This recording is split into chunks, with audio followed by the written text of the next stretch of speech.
এমনি বাচ্চা সব ভয়ে ভয়ে আসে। আবার যদি এইভাবে সাপের উৎপাত হয় তাহলে কী করে হবে? কী করে হবে?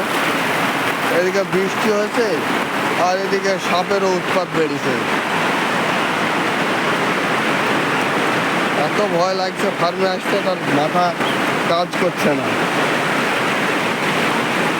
আর বৃষ্টি প্রতিদিন বৃষ্টি যদি হয়,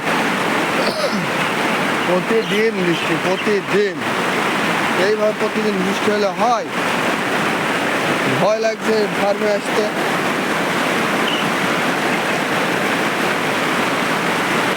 কী করা যাবে? আসতে তো হবে ফার্মে।